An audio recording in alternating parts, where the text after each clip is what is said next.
Hello, everyone. I'm Larry Ridley. You're tuned into the NFL on EA Sports. Today, we've got a team that's been great at defending the pass. The Texans are top 10 at defending the pass, and they'll be going up against the Colts, who will need to solve that secondary. So with kickoff straight ahead, we'll check in with our broadcast team. Here are Brandon Godden and Charles Davis. Larry, it is set to host Super Bowl 51 on February 5th of next year as you take a look inside NRG Stadium here in Houston. Tonight, we've got a great Sunday night matchup between the Indianapolis Colts and the Houston Texans. Hi again, everyone. With Charles Davis, I'm Brandon Godden. And Charles, we look at this Texan ball club entering play here. And losers their last time out, so they'll look to make amends here. And one of the best ways you can do that is to be at home, and they are. They're going to try and ride that home crowd and that wave of emotion to a victory in this one. Meanwhile, for the visiting Colts, they were winners last time out, so they'll be looking, Charles, to make it 2 in a row. And what I enjoyed when I watched their game tape and their victory last week is they put it together in every phase. Good offense, good defense, and some key plays on special teams. Let's see if they can get that second win in a row.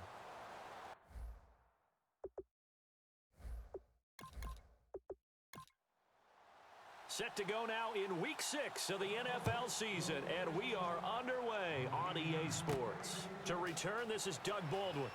He juked him. And he'll take this across the 25, a couple extra yards, up to the 27-yard line. So out come the Texans for their opening drive. They'll be led out by the 3rd overall pick of the 2008 draft, the man they call Matty Ice, quarterback Matt Ryan. Always knew he'd be a gym rat, very cerebral player, a guy that beats you with his mind as well as his physical attributes. But the best part, poise under pressure. He knows how to bring a team back in the 4th quarter. On first down, Ryan. He's got time. And his first look is incomplete.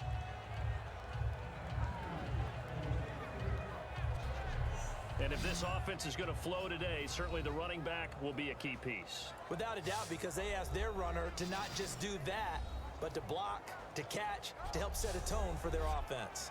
Offense still needing 10 yards, 2nd down.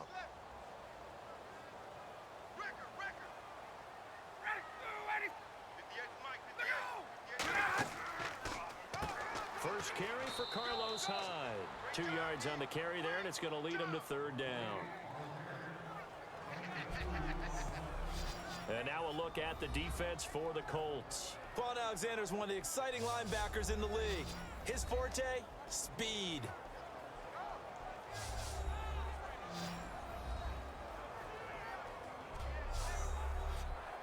An early tough test on the opening drive. This is 3rd and 8.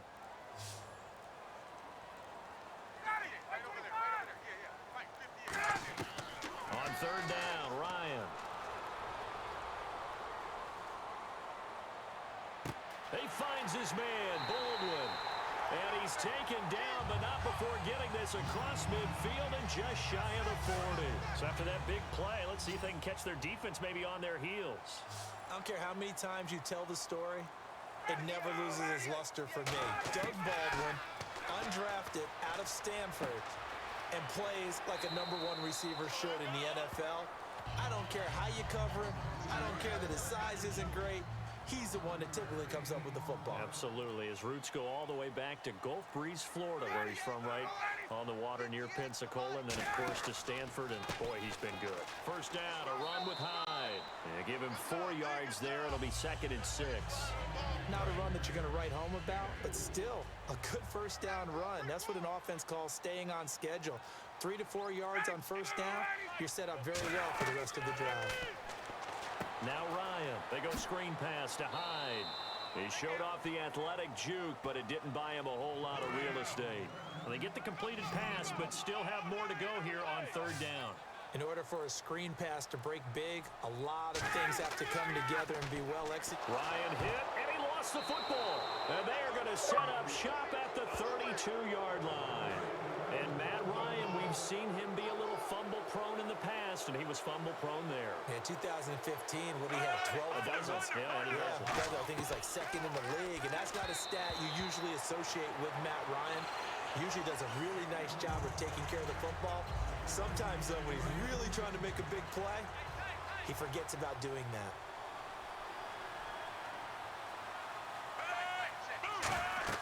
Second and 10. Flacco once more.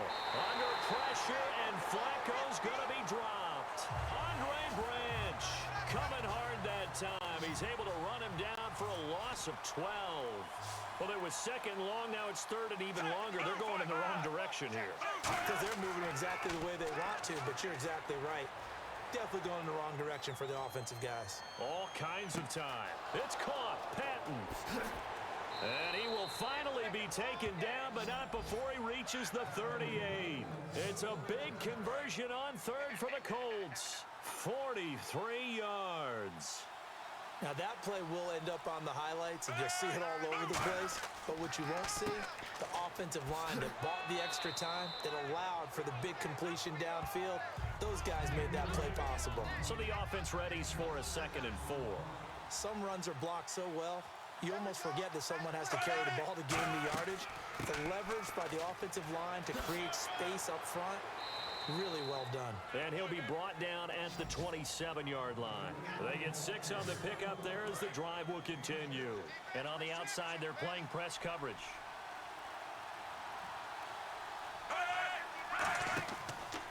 A first down carry now for Crowell. And he'll be dropped at the 23 after a pickup of about 4. Andre Branch in on the stop. And here comes play number 6 on this drive. On any running play that's called, they're always hoping that it's going to break big and go the distance. But when you get a nice gain like that, you're able to do so many things anyway. You can come back and run essentially the same play again, continue to move the ball on the ground, or you can decide to throw the ball now because usually you have the defense back on its heels. Back with Charles Davis, I'm Brandon Gaudin. The Colts in possession of the football to begin quarter number 2. They've got it 2nd and 6 to start things out. A break from the ground game here. Flacco caught outright by Patton. That throw good for only a couple. It brings up 3rd down. In recent years, the slot receivers really gained stature in the NFL because they can do so many things. Yes, they can line up wide like your normal wide receiver, but to have that kind of courage and toughness to run routes in the middle of the field, to become dependable targets for their quarterbacks and move the sticks, those guys are worth their weight in gold. He was looking for the veteran Brian Hartline there, and it's 4th and 4. I'm not sure we could spot any tendency here on this 3rd down. They could have run it or passed it. Either one was available. They chose to try and get it through the air, but they run successful. And we were scoreless up until this point in the 2nd quarter. Now we finally have a little action. Let's see where this action takes us. First quarter, no points at all. Now we've got our first score of the game. Well, does that signal that we're going to get more as we go along, or will it revert back to what we saw in the beginning of the game? And the Texans set to come onto the field. And last time the turnover on the fumble, and they were in enemy territory, so that had to be very frustrating. Down on the scoreboard here, can't do it again. You nailed every part of what was frustrating. Down on the scoreboard, had a drive going, and pushed it past the 50-yard line so they felt they were in striking distance, and to come away with nothing, not a good feeling at all, to put it mildly. Now they can't afford to do that again. Yeah, now can they get that bad taste out of their mouth here? 2nd and 10. It's Ryan again. Surveying the field. And seeing nowhere to throw, he chucks this one away from harm. Incomplete. Now it's 3rd down. Not too many things get to a quarterback of this magnitude, but I think it's safe to say that pressure can get to any quarterback. Now, he's obviously a great franchise quarterback, but felt the pressure, threw it incomplete. From the gun on 3rd down, Ryan looking for Baldwin, intercepted. A great read, and it's picked off. And they'll take over inside the 45 at the 44-yard line. And now Indianapolis set to take the field. And they split the uprights last time for 3. They've got the lead. They're not going to play this conservative. They're not hoping for another field goal. They're hoping for a touchdown. I'm with you on that one. I like where your head is. I like the way you're thinking because you're exactly right. Trying to sit on a lead and play that way, That doesn't work too well for most teams. Run your offense. Run what you do best. Exactly. Put it all the way down and try to increase your lead in a big way. And the best way to do it, touchdowns. Still second down. Offense staying ahead of the chains here, 2nd and 3. They'll put 2 receivers left, 2 to the right. Flacco here on 2nd down. Nowhere to escape, and he goes down. Carlos Dunlap in there to drop him for his 5th sack of the year.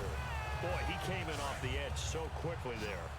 Look out, because that's exactly what it was being shouted by the offensive lineman to his quarterback, because he had no chance to block him. They'll need to get the play off quickly.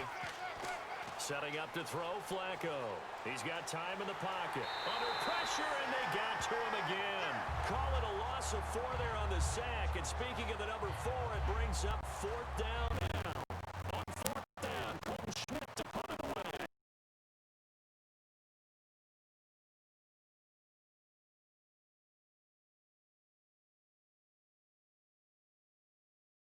Now it's a question of where they'll mark it, and they'll say it crosses at the 11-yard line. And now out comes Houston. And following the interception, we'll see what they can put together on this drive. I can hear my old college coach right now. He always used to tell us before every game, the team making the fewest mistakes will win. What they're hoping is that last mistake is their only one of the game. Coaches, that's all they talk about, turnovers, right? Minimizing those and maximizing opportunities. Koamisi in there to bury him for a loss of 11.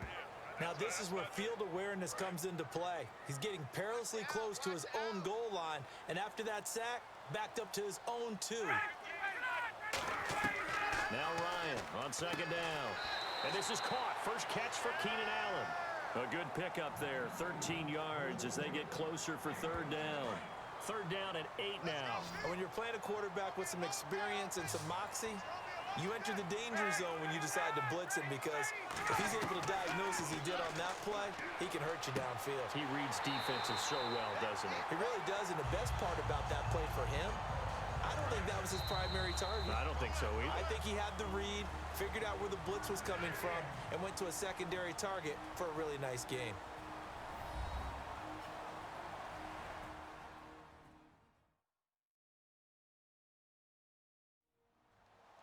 We remind you that coming up at halftime, we'll take you to Orlando and Larry Ridley. Larry will have highlights and analysis of this first half. I'm guessing mostly defensive highlights that we will see. Yeah, and that's kind of cool. No touchdown scored yet so far. Yeah, none whatsoever. Now Ryan on 1st down. And complete to Moncrief over the middle.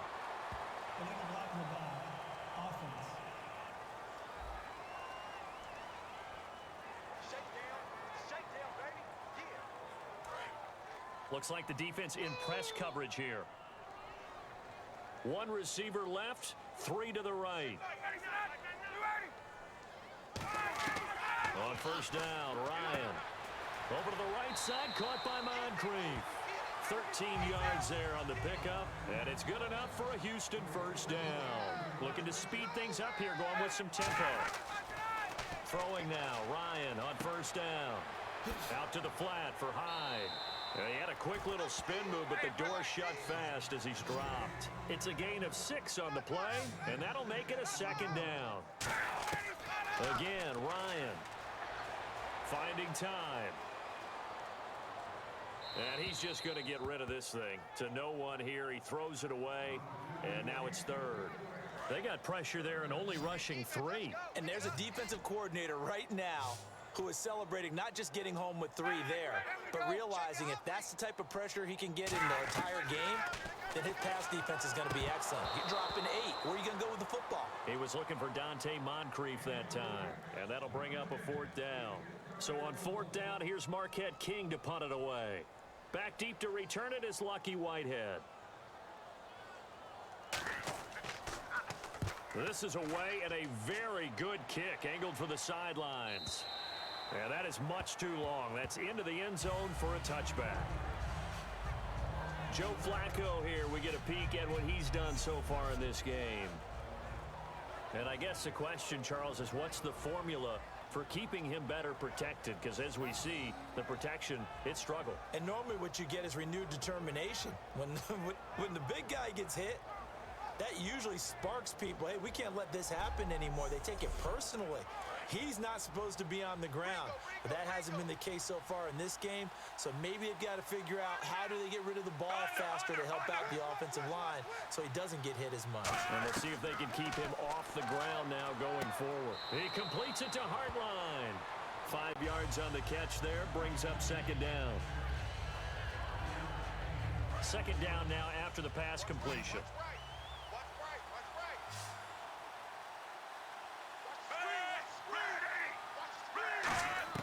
Flacco here on second down. Here's Hartline over the middle with it. It's an 8-yard pickup and leads to a new set of downs. Now hold everything here. We're going to get a timeout by the offense. It's just their first, so they'll have 2 remaining here before we get to halftime. Fresh set of downs here. 3 receivers to the left, 1 to the right. Throwing here on first down, Flacco. And he will find his man on the outside. Now whistles come in. We're going to get a timeout here by the offense. So that means they're down to 1 remaining here as we head toward halftime. 3 yards to go here on second down.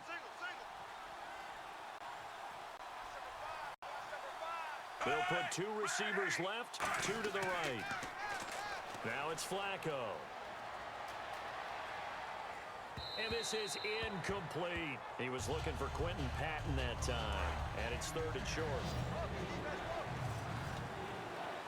And looking at Houston defensively, they've got a dime set. 6 DBs on 3rd. Flacco to throw here on 3rd down. He's got time. Still back there. Oh, look at Thomas wide open. And he's taken down, but not before he gets this into enemy territory across the 40. And after a nice gain, they don't need the penalty. They'll decline it, take the ball where the play resulted.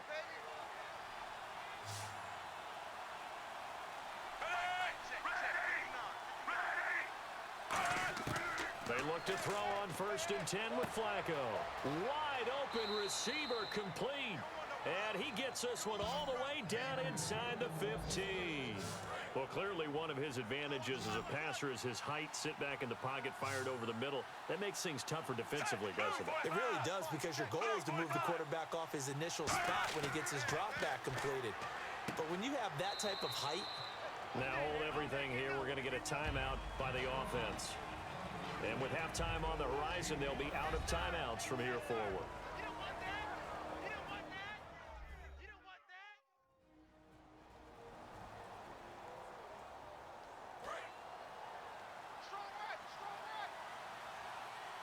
They'll come out in the pistol.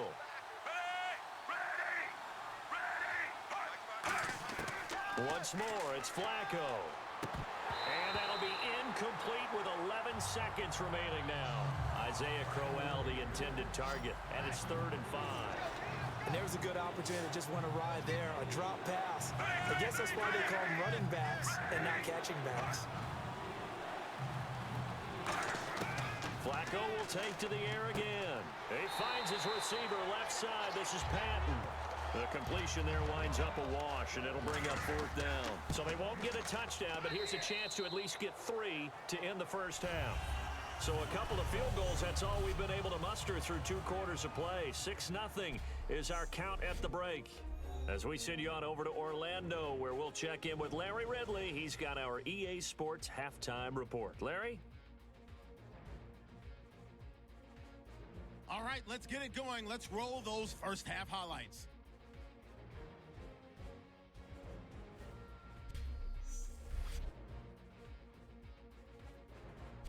Now after the fumble, they're going to come away with another sack here. This ends up as a loss of 12.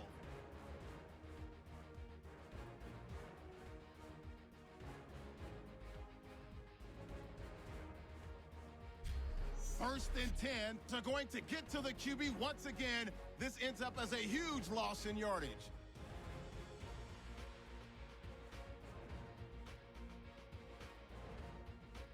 That'll do it from here in Orlando. Let's get you back over to Houston as we rejoin Brandon and Charles. That's fielded in the end zone. And he'll wind up getting an extra couple yards here for his trouble as he'll bring this one out to the 27. Out come the Colts. They'll have it first here to start quarter number 3. They have the lead now. They'll be looking for some separation here as we begin the third quarter. I like the way you term that because now I think they go a little bit deeper into their playbook. They like what they did in the first half. That worked okay. But in order to get the separation that you just talked about, change things up a little bit. Change your tendencies. Try and hit them a little bit more with some things they didn't see in the first half. We'll see if they do just that. And the play clock's running down. Again, it's Crowell. And he'll fight forward to about the 27-yard line. 2 yards gets them back to where they started, but now 3rd and 10.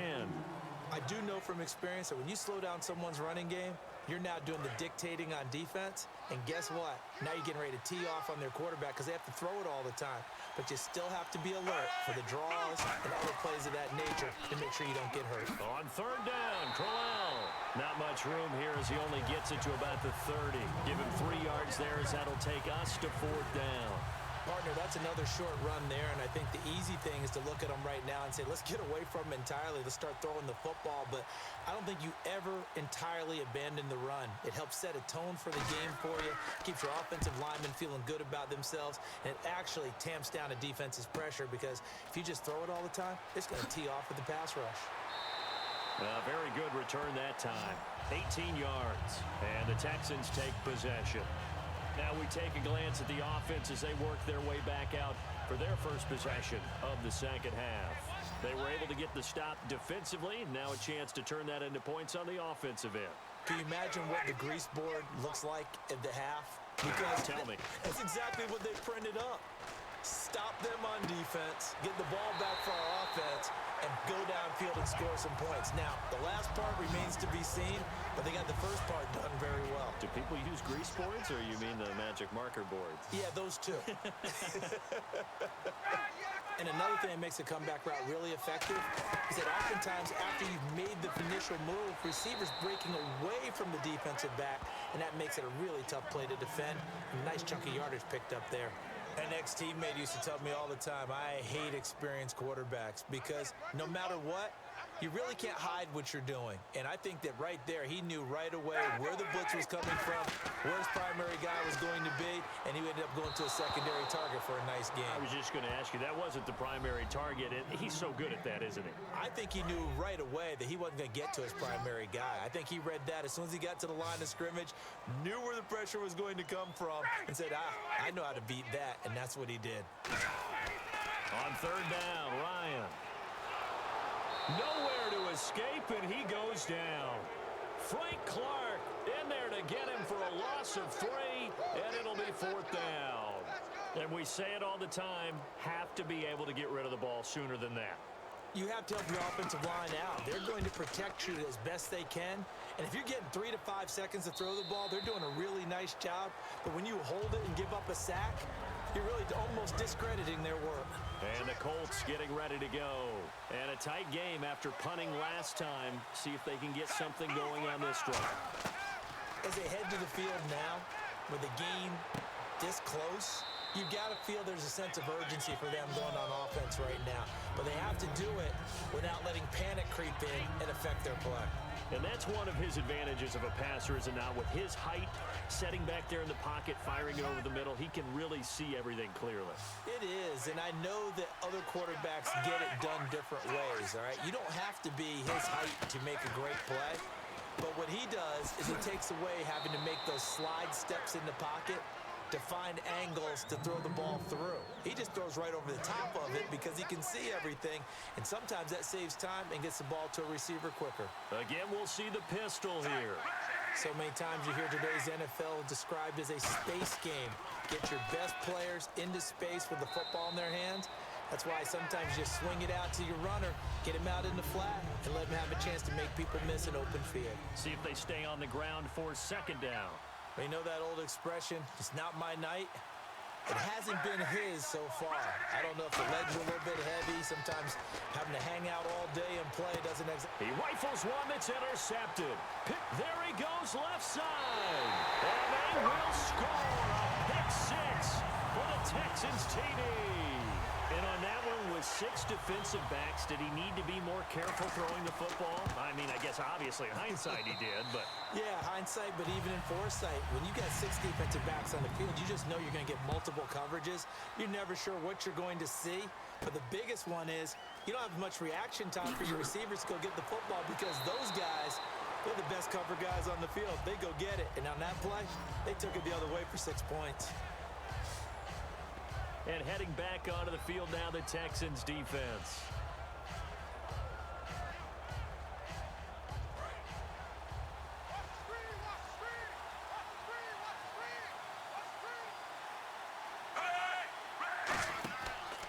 They begin with a run by Crowell. And he finds some space past the 25 to the 27. It's a 6-yard pickup, and it gets him to 2nd and 4. First play of the drive, let's give credit all around. Excellent blocking, but the guy carrying the ball, he was the finisher. A really nice run. 1 quarter remains here on a Sunday night. We'll return with more after this. You're watching the NFL on EA Sports. Back now here on EA Sports. This one's still anybody's ball game. It's a 1-point difference here as we begin the 4th quarter of play.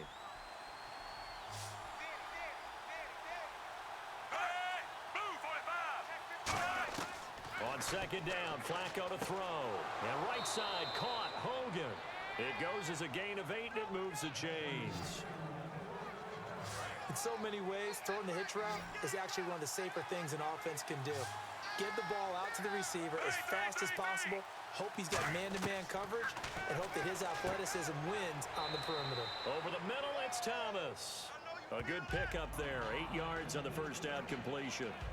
And boy, they had high praise for this rookie receiver when we asked the coaches about him, didn't they? They certainly did, and obviously they liked his measurables, otherwise they wouldn't have brought him onto the team. Height, weight, speed, all of that. But how about what they really said? Competitiveness. That's what they really liked about him. The way he goes after the football, competes for it, and decides when it's in the air, it's his and only his. He got maybe a half yard at most, but officially they'll be left with a 3rd and 2. Offense coming up, needing 2 yards on 3rd down. They'll put 2 receivers left, 2 to the right. Looking for 2 yards here on 3rd down. Flacco, the former Bill, Chris Hogan, the intended receiver. And it's 4th down. A pretty good coverage there, and both of these defenses, they've had good coverage throughout this one. No doubt about it, and in today's NFL, where we're used to a bit more scoring, this feels almost like a well-pitched game in baseball on both sides where the tension continues to build. Who's going to make the big play?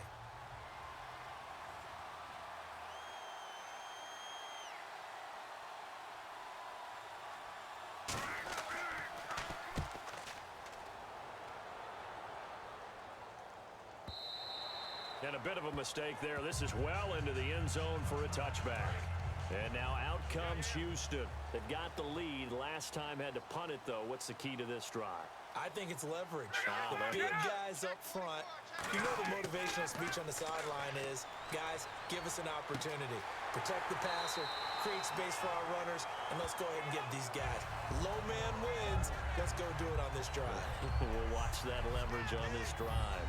One thing I can say pretty safely, that route is not called if you don't have a guy who can throw the ball and put some mustard on it. Because if you're going to lollipop it in the middle of the field, bad things usually happen. It takes a strong-arm guy who can rifle it in there, and they were able to successfully complete that one. Caught right side, Jaron Brown. A gain of 6 there on 1st.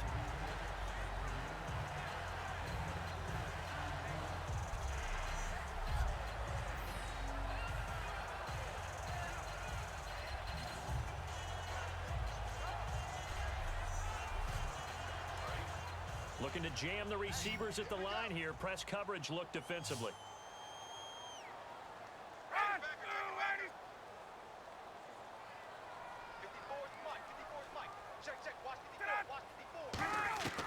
On Second down, Ryan. Out to the flat for Hyde. And he'll go down right around the 47 this time. Call it a gain of 7, and it gets him a new set of downs. So many times you hear today's NFL described as a space game. Get your best players into space with the football in their hands. That's why sometimes you just swing it out to your runner, get him out in the flat, and let him have a chance to make people miss an open field.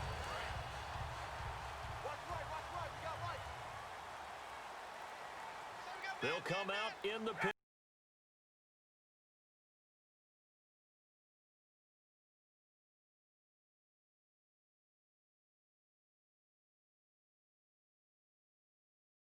A turnover would have really helped there. Almost intercepted. Instead, it's just second down. Oh, man, that was close. The opportunity to change momentum, big play, right in his hands, unable to come down with it. A sigh of relief, no doubt, on offense if that fell harmlessly to the ground. Only 3 yards on the catch. It's third down. And no doubt they are waiting for him to break out of this little funky as it's carried over from last game into this one. And now we've got to find out who's going to step forward to help him. All right, where will they lean in order to get him through these struggles? Do they go with the offensive line, maybe try and run the ball a little bit more, go to a shorter passing game, get the ball out of his hands quicker, let other guys do the work? They've got to figure out something because normally he's carrying them. In this case, they've got to find a way to carry him. Now Ryan on first down. And to the right side here, it's Allen. That throw good for 4. It's second down. When you decide to run a hitch route, it really helps to have a guy who can turn it loose. And, boy, he rifled one in there on that one. Not much run after catch, but it worked really well.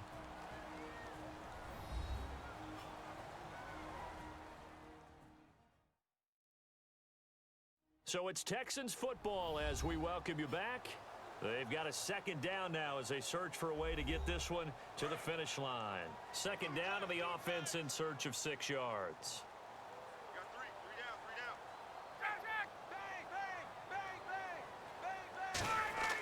To throw again is Ryan. And Rodgers has it over on the right side. Give him 6 on the play, and that'll bring up what looks to be a 3rd and inches. Can't be more than a half a foot.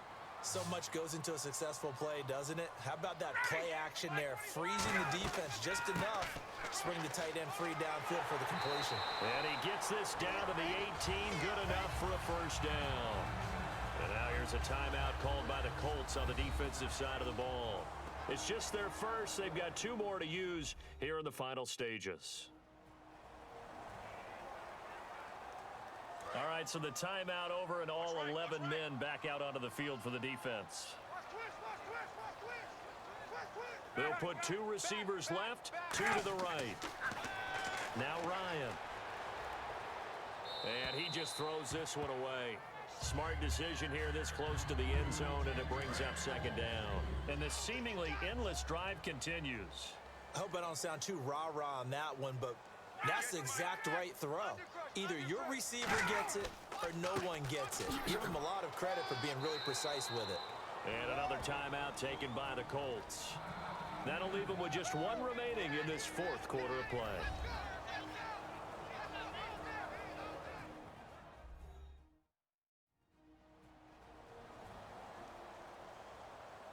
So following the run, we'll see what they do here on 3rd down.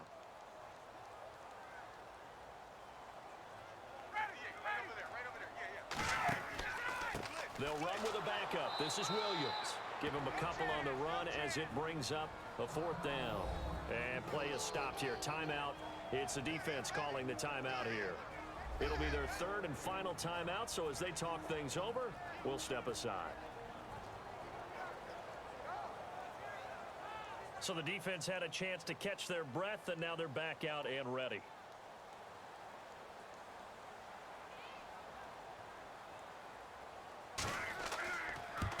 And Suckup will put this one right through, and they bump the lead up to 4 now at 10-6. So they get the 3 here, but you wonder whether that's going to be enough. Yeah, I mean, you've now made it so they need a touchdown rather than a field goal to catch them. But you're right. If they'd gotten 6 out of that drive, this would be a much different game.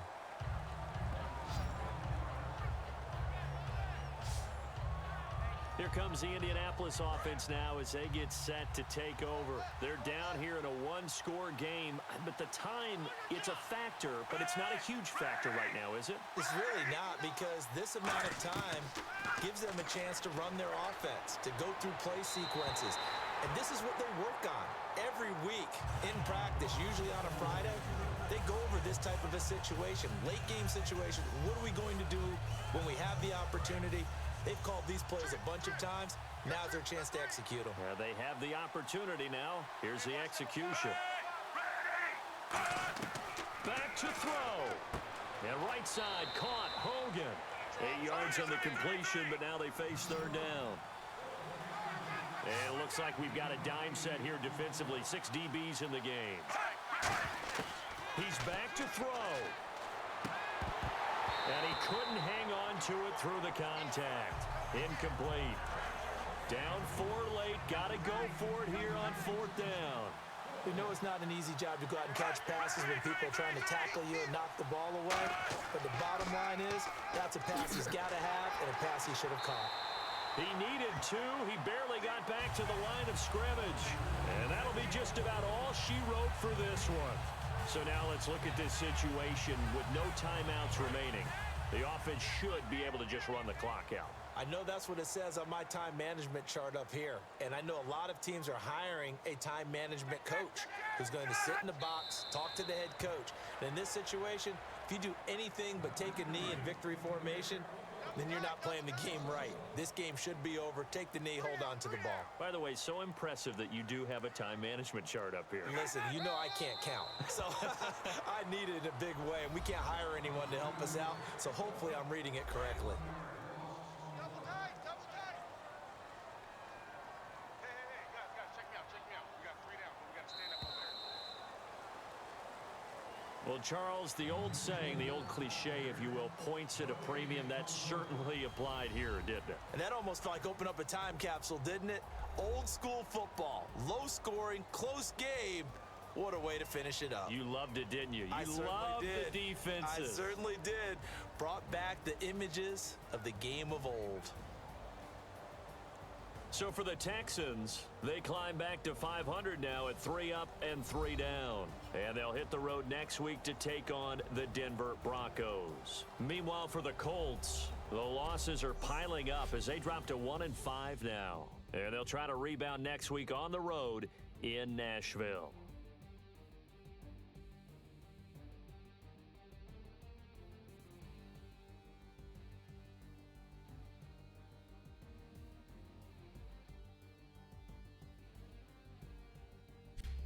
So that'll do it for us. For Charles Davis and all our crew, I'm Brandon Gaudin. You've been watching the NFL on EA Sports. It's a win for the Texans as we say so long from Houston. Okay, people. Okay, usually when I watch these videos, the games, I'm just, looking. I'll usually do a commentary, but to myself. Watching the Colts, Joe Flacco just threw the game away. What even was that? Why did you go for the run on 4th when you clearly... The Colts are just destined to fail under Joe Flacco's leadership. I can't blame the coach on this one. Chuck Pagano, can't blame him on this one.